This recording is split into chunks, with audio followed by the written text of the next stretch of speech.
So let's do a little update here. And when I say a little, that's being facetious. A lot has happened since the last time we talked about this. The head's been back off again, so that'll come as a surprise to a lot of you. And I didn't film any of it because I really needed to focus on what the problems might be. So what we discovered after having done everything that we did, having the head surfaced and new springs and seals and all of that. I ran it and drove it, and I started seeing seeping again. I started seeing it right where the coolant passages are right underneath the spark plugs. That's the best indicator right there. And we were seeing seeping it mainly in the middle, which started to kind of make my spidey senses go off because that tells me that the head might be a banana. Now, what's puzzling it is the head surface was clean, which means if their machine is straight, which the place that this was done at is the largest cylinder head rebuilder in Southern California. That's who my guy ended up taking it to. It's called Cylinder Head Exchange. They're in the valley. They're huge. They've been around forever. But anyways, they did the work on it, and we for the life of us we can't figure it out. I pulled the head, and the head was out 4 thousandths, which isn't actually three, probably closer to 3 thousandths. My straight edge said easily 3, and my machinist straight edge said 2 to 3. So that should still be fine with a composition gasket, but don't know. And the worst part is we don't have a smoking gun, and I just absolutely detest that. But I'll tell you all the things that we did to ensure that it didn't leak, and it doesn't appear to be. I've heat cycled it 4 or 5 times now, and I did retorque because that's another thing that I did.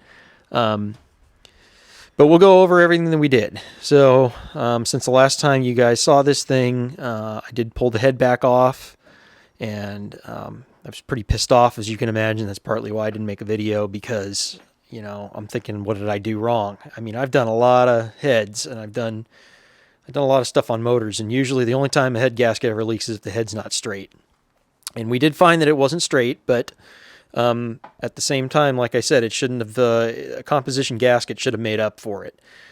So here are all the things that it potentially could have been. Was it the Felpro gasket? I mean, Felpro's a big name, but the Felpro gaskets, the Permatorque is known to be very slippery, and it doesn't bite very well. And if you're not quite true and it's slippery, that could lead to leaking.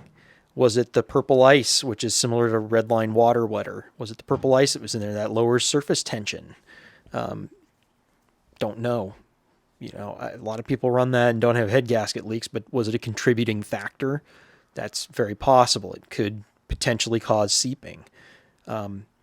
Was it the head studs? One of the things that I noted after I got it running is that it was burning oil. So I asked some machinist folks, and I had overwhelmingly probably 4 or 5 people tell me, oh, you put studs in it? You've changed the cylinder deformation. And when it was honed, it wasn't honed with studs and a torque plate with studs. And that changes the cylinder geometry, or what they call deformation of the cylinder. Now, my machinist doesn't seem to think that that's a problem. He said because you don't get a lot of distortion, and he said it's only in the first couple of inches. But these bolts, which we went back to the bolts, these bolts only go in 3/4 of an inch. The studs go down an inch.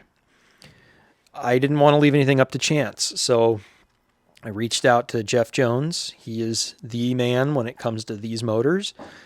And Jeff told me, he said, with your application, he said you can put the stock bolts right back in it. No reason for me to not do it. They should absolutely work fine.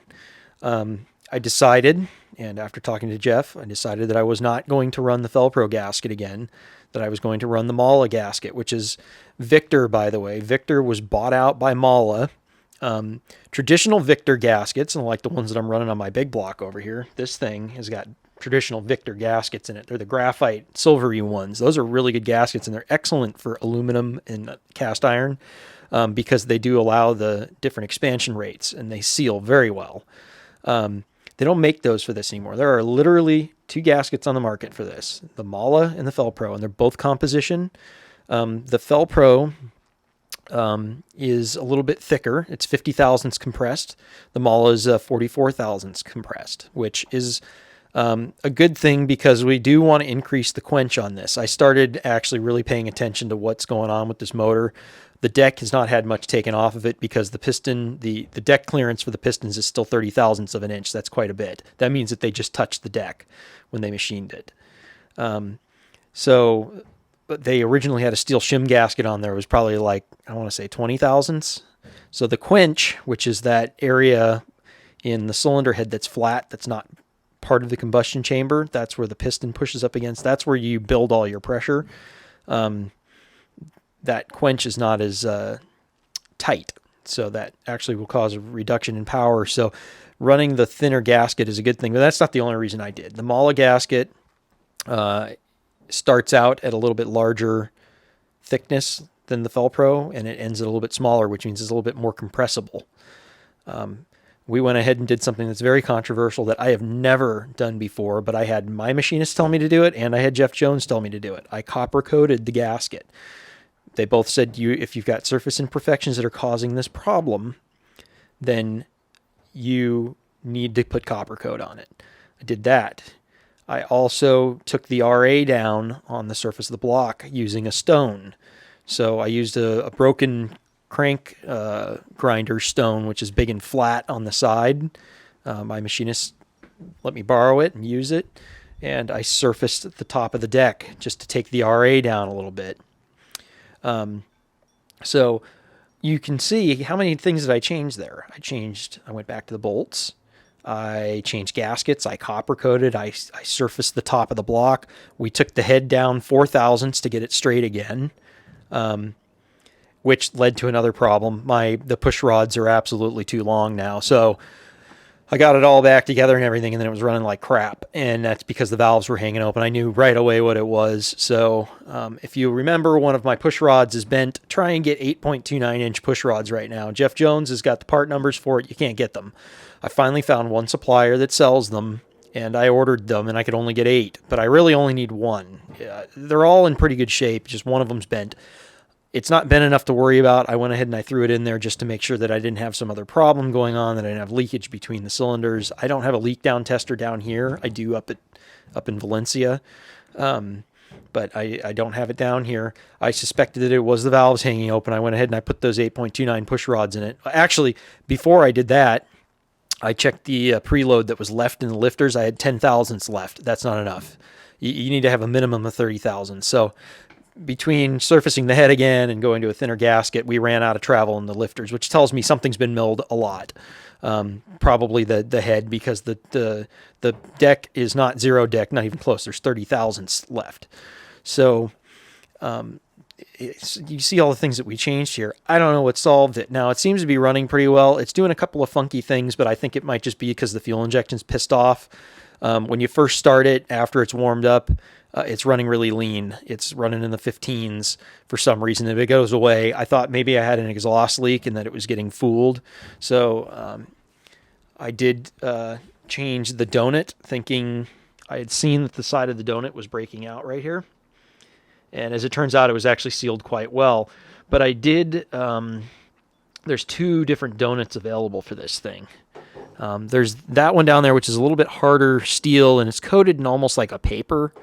It smells like burning wood or burning paper too when it's warming up. You almost think you got a fire under the hood. That one's a little bit more robust, and the pipe is hanging off of it. The one that was on there was literally just a machine piece of steel. That must have been what was at the factory. All that's available is the graphite donuts or the paper steel donuts. Those originally, I think, were 1969 and up. And this is all research I had to do. You can't find this anywhere. But this is 1969 and up. It's a little bit harder material. And it used to be asbestos coated. That's why it's coated in paper now, because obviously asbestos. So I did change that thinking that there was a leak, but there's no evidence that there was. Now I just went ahead and I fired it up, and it didn't do that. So the fuel injection may very well be kind of figuring itself out again, although it doesn't really work that way because you have to transfer the learn, but who knows, something's settling in somewhere. It doesn't appear to be burning oil anymore, or if it is, it's very minimal, and that could be for any number of reasons. It could be cylinder deformation that's changed. It's not near what it was with the last head gasket. It was blowing blue smoke. Now I can almost kind of smell it. I can't see anything. The plugs are dry, which they weren't before. So it's running okay. It's running about like it was. I would expect it to run better. But it idles like these things idle. They don't idle great because the intake is a joke. So I'm not quite sure about it yet. I'm going to drive it. It seems to be, when you drive it, it seems to run very smooth. I put a vacuum gauge on it. It's rock solid at 18, 19 inches of vacuum. I'm not seeing fluttering, which would indicate valves hanging open. That all looks good mechanically. The plugs are reading very well. I think that we're in good shape, but boy, what an adventure it was. I pulled the head off, I think Wednesday night. Thursday morning on my way to work, I took it, dropped it off, and I had it back on Saturday morning, and I put it on Saturday morning. Sunday morning, it was all back together Saturday night. I'm trying to beat Paul, that's why. Paul's putting the engine back together for his car, another one. Sunday morning, I had it fired up. It seems to be okay. I'm sorry I didn't share it with you folks. I did retorque the head too after the first heat cycle. I didn't want to take any chances. Jeff said you don't have to. It won't hurt it if you do. I went ahead and I did it. Anyways, that's just a ramble long kind of update that some of you will watch, but I know some of you are interested. That's what's kind of been going on. So far, like I said, I haven't seen any evidence of any leaking yet. But I would expect to see it probably now, after as many heat cycles as it's had. I think it started to get dark in the area, like it was getting wet underneath the spark plugs, probably after 2 or 3 heat cycles, and it's had 4 or 5, like I said. So we're going to monitor it. It's under pressure right now. I just shut it down. And we'll see if it leaks. But the next step with this thing, if this doesn't solve it, it could be that the head has been milled too much and the head is just going to continue to warp. That's very possible. If the deck surface of the head has gotten too thin, it's going to be like a spring, and it's just going to want to keep. It's going to want to keep warping. If that's the case, the head's probably junk. At this stage of the game, I talked to Jeff. He's not terribly far from me. I can make an overnight trip of it, drop it off, have him ship me either this engine back, rebuilt, which I agree with him. He says there's nothing wrong with the short block. I think I'm just at the point where I don't trust anything that anybody did to this. The price that he quoted me to do it is not it's not unreasonable at all. And at this point, I just want this thing to run well. It's not something I normally do, but I've got a lot of faith in him after talking to him. I would normally build the engine myself, but I may very well just take this thing up to Jeff, and we'll probably have some fun out of it too. He and I got to really talk and talk engines on the phone for a while. It was really great. So it might be a fun experience to go do that.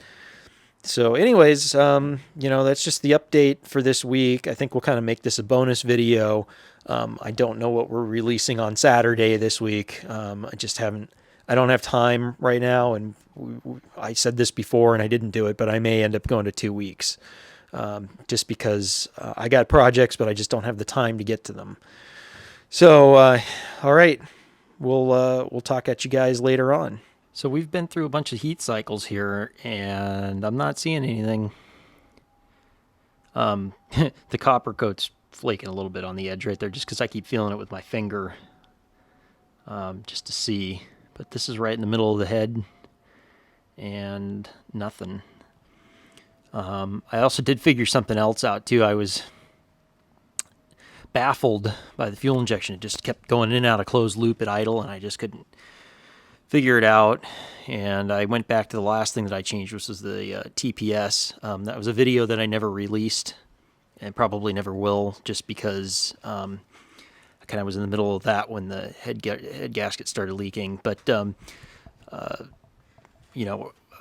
working with a friend to try and tune this just a little bit better. Not that it's not fine right now. It was totally drivable. You'd never know the difference. But we were trying to get peak out of this thing and the TPS wasn't quite going to 100%, and so I changed it with what I thought was the correct part number, AC Delco part number. And I tried a Standard Motor Products, and I tried a AC Delco. They both did the same thing. The TPS noise is just too great for the system, and it goes in and out of closed loop because it thinks the TPS is not stable. That's what kicks this thing in and out of closed loop, because when you accelerate, acceleration enrichment is totally based off of the TPS. So I put the original TPS back in it, and we're solid as a rock now. So this thing is, I think we're in good shape now. The only thing that's bothering me a little bit is I can still smell it's burning just a little bit of oil. It really shouldn't be doing that. Now, that could be the PCV. It's possible. Not sure. And that there could be a whole host of reasons for that. Maybe this valve cover, maybe the oil's getting up into this valve cover a little bit more than the old one. Maybe the baffle's different. I'm not sure. So we're going to try a few things with that. But the plugs, it's burning so little oil, the plug, you can't even tell by looking at the plugs. So I'm really not sure what that's about. I don't know if it's because they did a bad job with machining for the Viton seals, but it's not enough of anything to bother me. You know, if you have it running here in the garage, you kind of smell it a little bit, but it's not, it may clear up on its own. If it doesn't, we can always investigate replacing the seals. It can be done without pulling the head. So I may do that. In case something's wrong there, but I did have them check the seals on the head when the head was back off, just to make sure, and they said that they can't find anything wrong. So it's certainly not rings. I did do a compression test on this the other night, and we actually have a different kind of a problem. It'll be fine as long as the timing's backed off, but my dynamic compression test shows that each cylinder is 205 to 210 psi. That's extremely high, and that's because the head's been milled. That's just another clue that the head has been milled too damn far. This thing actually needs a bigger camshaft now because the cylinder pressure is too high. But it'll be fine as long as I run premium fuel in it and keep the timing backed off where it's at. It won't ping, and it'll be fine, but that's awful high. It should be 180, 190, so that's just that's what happens when you mill a head too much. So I got my machinist and the guy that did the work on the head. They partnered up to do this. They're both kind of insisting that the head hasn't been milled that much. I know it has. It's got 60,000 shorter push rods in it, so that's obviously it. So, anyways, that'll wrap this up. I think we're in good shape now. I'm not seeing anything. So, I think I'm happy for the time being. And if anything pops up, we'll do an update.